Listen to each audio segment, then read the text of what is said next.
is that awakening is messy. Kundalini awakening is messy. Integration is messy and takes time. Healing is messy and takes time. And so it's important to know this. In ancient scripture, there's, these stories of the Buddha sitting under a tree and then awakening very quickly one night and beautifully. Everything falls into place. That's a myth. So in our lives, awakening is messy. It takes time. Integration is messy and takes time. Healing is messy and takes time. And by time, I mean many, many years. Many years.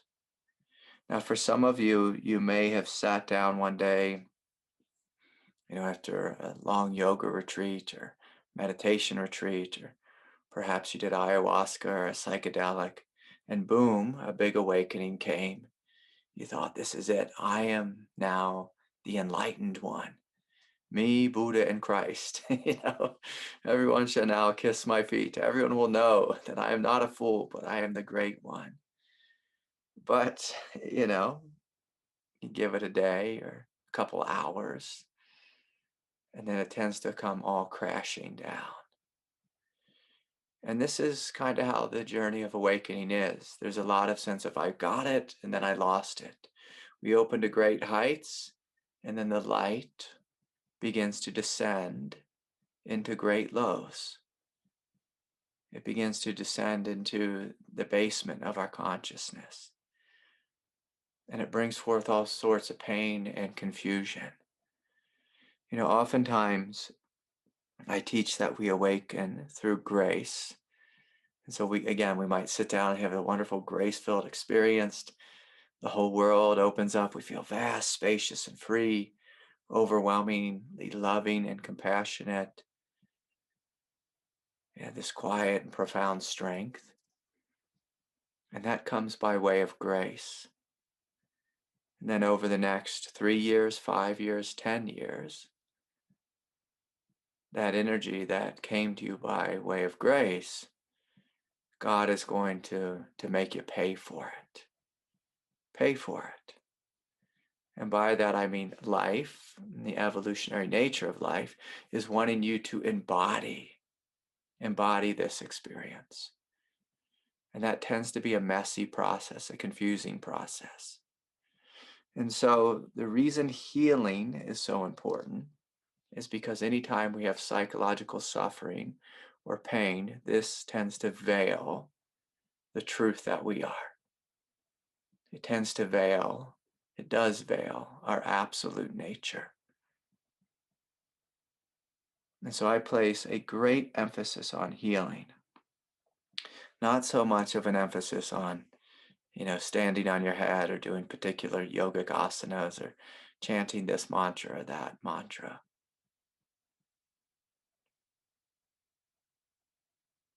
The truth that you are is already here. This light that you are, it's already here. It's always been here. If you ever walk into the room with a newborn baby, they are radiating light. Then over the course of the next 3 or 4 years, that light tends to get covered up with their emotions, their name, their form, the human egoic identification.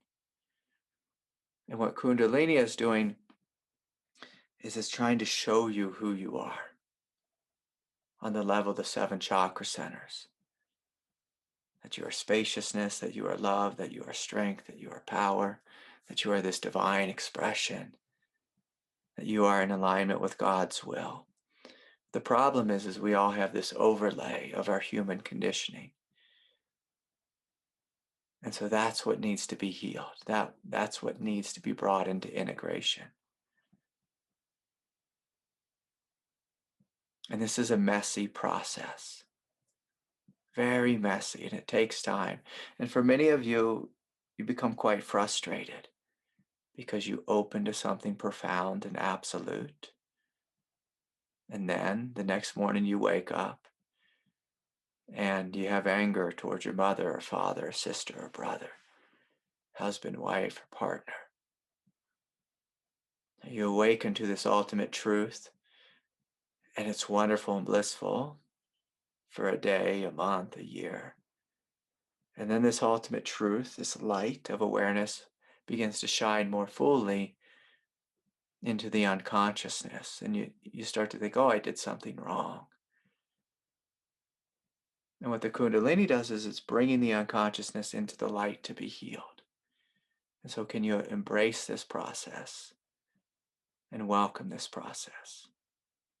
So just an hour ago, I was sitting with a good friend, and he said this thing to me. He said, sometimes I'm scared that it will be, the Kundalini or the awakening will be too strong and it will overpower me. And I said, yes, it will. The whole purpose of it is to overpower you. To overpower you. But I want to clarify here, it's overpowering the human you, the egoic you, the fearful you, the addicted you, the little you. But the one who's overpowering the little you, keep in mind, is the true you. The true you. Your divine nature is meant to overpower the limited egoic nature. It's meant to. You're meant to live in a place of truth. Live from the perspective of your Buddha nature. You're meant to live from the highest aspect of self, not the lowest. And during this overpowering process, it's messy. It's messy. There's a lot of schizophrenia that arises where you feel like a Buddha, and then the next moment you feel like, little Mussolini or something, little Donald Trump or whatever it is, little, whoever, little whoever, boss baby. We tend to get lost in our egoic identification. And so this awakening is inviting you to heal. As you heal, integration naturally happens. As integration happens, and we've healed, the Kundalini awakening begins to stabilize in our consciousness. So it's a very clear and basic science, but the process is absolutely messy. It's absolutely a disaster. With me individually, there were days when I felt like the greatest Buddha was living in this very body. The greatest Buddha who'd ever walked the earth, And then 4 hours later, I'd be in an argument with my ex-wife or one of my children, or arguing with my own self, my own human self. My critic arguing with the one who's, had no money and who was broke and who was falling apart and couldn't support himself here on planet Earth. Healing is messy and takes time. Awakening is messy and takes time. Integration is messy and takes time. And this is why it's helpful to have support, like a group like this. It's helpful to have a teacher. It's helpful to have a good therapist, a counselor. It's helpful to go on retreat. It's helpful to receive body work, chiropractic support. It's helpful to have a good, healthy, clean diet. It's helpful not to be flooding the body with intoxicants. And so like this, fellow was saying, he said, Craig, sometimes I feel scared and the energy will be too strong and it will overpower me. Yes, it will. And so when that energy is overpowering you, it can be a fight where you resist it and just fight, to the bloody end. That's how most people do it. I did it that way for a period of time. Or we can speed the process up through surrendering, through trusting, and through welcoming. Through welcoming. And so as a practice for today, I'm going to invite each of you just to gently close your eyes and welcome what's here.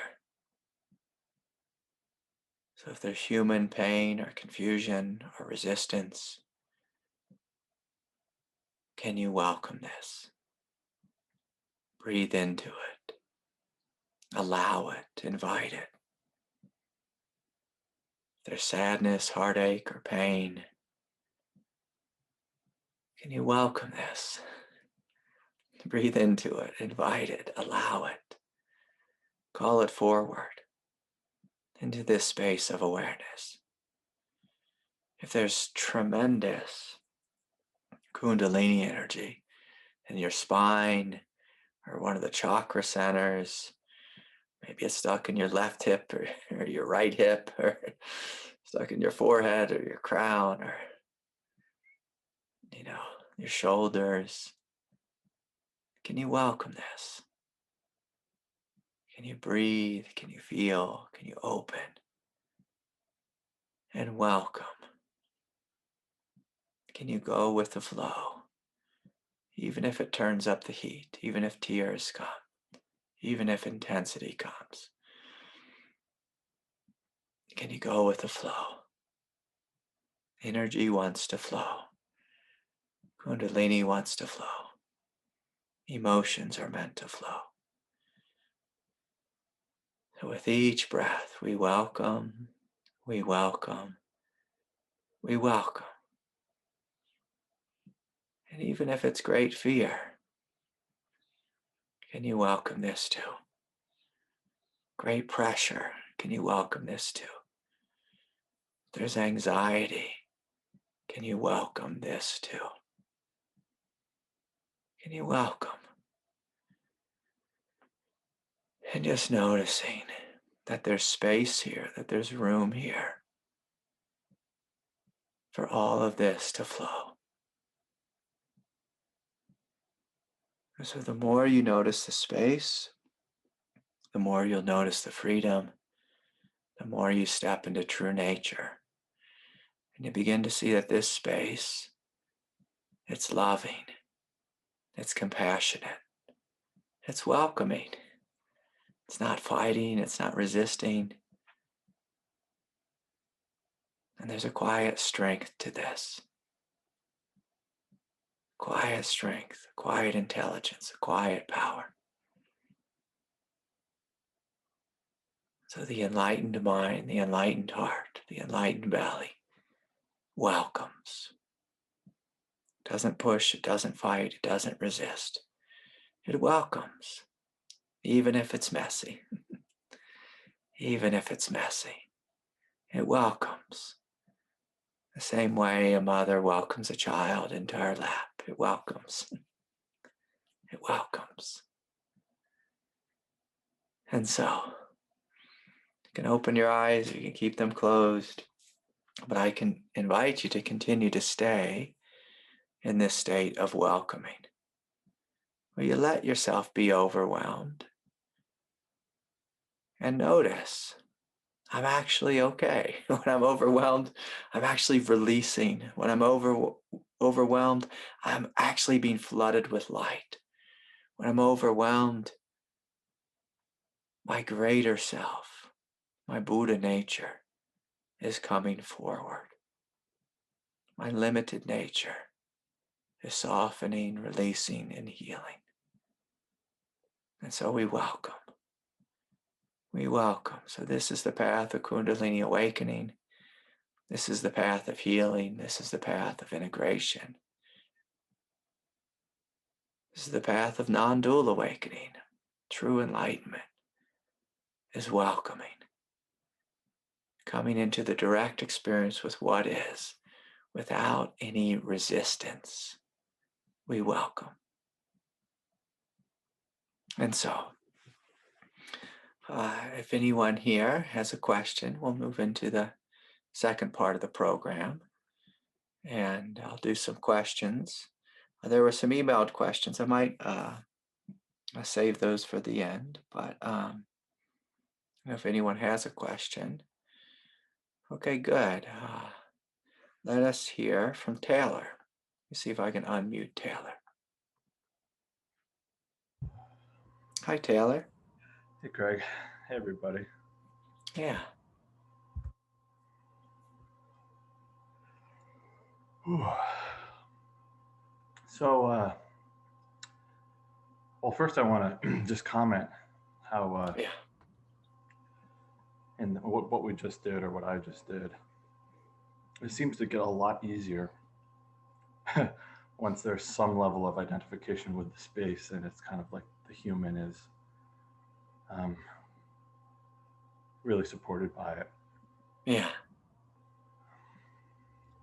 Yeah. And so my question was around all this funky mudras some of us have going on.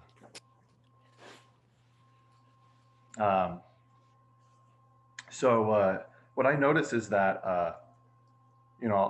I have a lot of resistance to some of them, and, I still, even though it's been happening for a while. But then once I settle into it and I allow it, it's almost like it doesn't come physically as often. It's as if it I imagine it happening or I visualize it happening. And maybe that's like the energy is the channel of energy is moving without the physical action.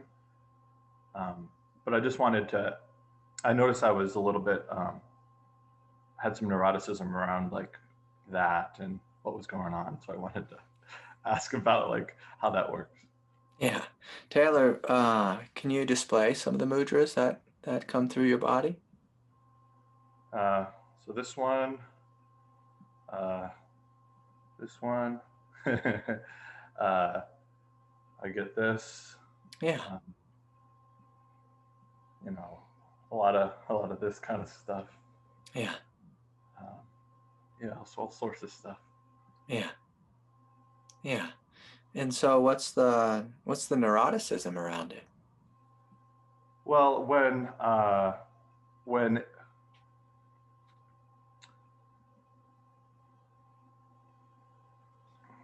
well, my question specifically was around.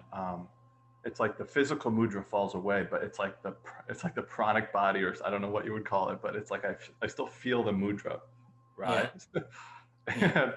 And there's just a part of me that's like, I guess needs a little validation, or is a little bit like, what's going on here? Yeah. Yeah. Yeah, that's a beautiful question. Yeah. So the question is when mudras arise, like what's going on here? Like what's this about? And what a mudra is it's a very specific transmission of grace. Now, that's all it is. And so like when we sit in meditation, if we're a good Buddhist, we might open into the realm of vast spacious peace. If we're a good Christian and we sit in meditation, we might open to the realm of vast spacious Christ consciousness. But when Kundalini is awakening within us, we might, have Christ consciousness, we might have vast, spaciousness, but then there's these very specific energies that start to descend in us, that start to flow in us, and they're healing. They're healing, they're mysterious, they're esoteric, they're intuitive. And by that I mean, God is looking at you and moving your body in a certain way. And so, like we were healers, we might use the language like God is doing a psychic surgery on you. And by that I mean is bringing forth or implanting something very specific within you. And the basic teaching here is, can you trust and just go with the flow? Can you trust and go with the flow? And so there's someone here today named Nick. There he is, Nick Shore. And he sits down and, just this amazing art just flows through his being. Incredible art, just brilliant art. And so this is where God is using him. Truth is using him. The light is using him in a very specific way. Some people, there's some people in the group who've never done yoga before. And then they sit down, and then the Kundalini moves them into full wheel posture, full wheel asana, which is, very advanced asana. These different movements come forward. And so you just let yourself be moved. And can you trust that there's something healing here? That there's something liberating here? That there's a new quality, a divinity, that in a sense is giving birth in you, through you. And so we all have a choice. We can resist it. We can go a little bit mad about it, a little bit mental. Some people are like, oh my God, I'm psychotic, or I'm schizophrenic, or there's something bipolar happening within me, And, some people go that route, which I don't recommend. Some people resist it, which I don't recommend. And other people, they just simply trust. When we trust and just let the body be moved how it wants to be moved, if we trust and open and let energy flow, the awakening will be quicker, it'll be smoother. Things will fall into place, and you may learn great things, amazing things. It won't be like textbook learning, but oftentimes, just like every Wednesday night, I sit down and God brings something new to me. Something new to me, a new energy, a new grace, and we all share it together. And so it's just that willingness to trust. Now, sometimes, if we have a strong spiritual superego, we develop a neurosis around it. We try to recreate it. We try to write a book about it. Some people have written books. This mudra means this, and this one means that. And, I don't really prescribe to that type of thinking. The mudra means something very specific in the moment for you individually. And so to let that come, let God teach you from the inside out. Some people try to control it and, push it or force it or recreate it. But that's just, becomes like a nonsense type of way of living. It's not satisfying. What's satisfying is when you melt and merge into this divinity that's giving birth in you. And like you said in the beginning, you wake up and you identify with it. With it. Or you see, I am the Kundalini. See, I am the space. I am the love. I am this quiet strength. That's where it becomes radically healing. Yeah. Just one last thing. I'll just hammer in this point. The mind will never understand it. Like that type of mind, the egoic mind, the textbook mind. But where you can understand it is through the direct experience of what's coming forward. Where you just feel yourself moved. And if you notice, like with each mantra that comes, there'll be a feeling, a vibration that's inviting you to melt into it. And like Taylor stated, sometimes it'll be very physical. Sometimes it'll just be happening, energetically. Like you're saying, in the subtle body or the pranic body or the etheric body. And you just let yourself be moved. It's a beautiful question, my friend.